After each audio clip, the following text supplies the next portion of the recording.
Half ఇయర్లీలో select చేయాలి. మీరు ఇవ్వము మేము ఎస్బీఐ అకౌంట్ మీద ఇంట్రెస్ట్ రేట్ అంటే నో పెట్టి నెక్స్ట్ కొట్టాలి, సేవ్ చేసుకోవాలి.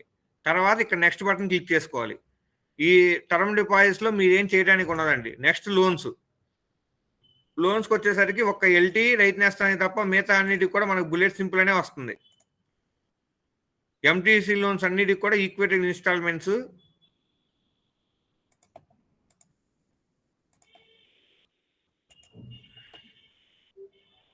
ఎల్టీ లోన్కి ఒకదానికే మనకి ఫిక్స్డ్ ఉంటుందండి. దానికి ఒక్కదానికి మాత్రమే మనం ఇక్కడ డ్యూ డేట్ ఇచ్చుకోవాలి. ఎస్ అని పెట్టుకుని April 1 అని ఇవ్వాలి. మిగతా లోన్స్ అన్నిటికి కూడా ఇక్కడ కూడా మనం నో అనే పెడతాం.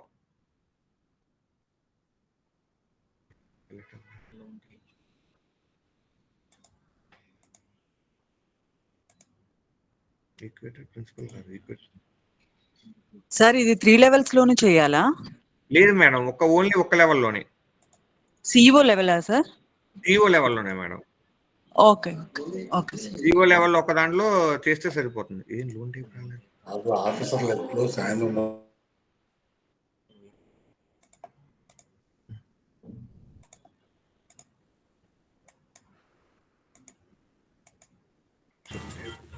ఇది చిన్న ప్రాబ్లం వచ్చి సబ్మిట్ హైల్ అవ్వట్లేదండి. ఇలాంటి ప్రాబ్లమ్స్ వచ్చి ఏమన్నా ఉంటే కనుక మాకు గ్రూప్లో పోస్ట్ చేయండి, మేము ఎస్టిమేట్ చేస్తాం.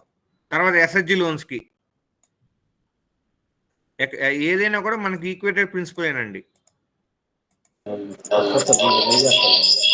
వాయిస్ లేకుండా ఒకసారి ఫార్వర్డ్ చేసాం. యూఆర్ఎల్ మీ గ్రూప్లో ఫార్వర్డ్ చేస్తాం. గ్రూప్లో పెట్టి సార్ సేవింగ్ డిపాజిట్స్ లేకపోతే అది వదిలేచ్చా సార్? సార్ మీకు మేడం ఏదైతే డిసిటీలో ఎంటర్ చేశారో అవి మాత్రమే ఎంటర్ చేయాలి. మిగతా ఏది కూడా మీరు ఎంటర్ చేయాల్సిన నీడ్ లేదు. అదే మాకు సేవింగ్ డిపాజిట్స్ లేవు సార్. అంతే, మీకు కనపడితే సేవింగ్ డిపాజిట్స్ టర్మ్ డిపాజిట్స్ ఉంటేనే ఎంటర్ చేయాలి, లేకపోతే లేదు. Okay sir. మీరు ఎంటర్ చేసిన దానికే వస్తుంది. వెంకటేశ్వర గారు చెప్పండి.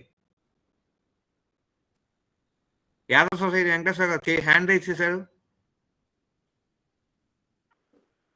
సార్ సికేసీలో సార్ ఎల్టీ చెప్పారు ఫిక్స్డ్ అని చెప్పేసి. సార్ చెప్పండి.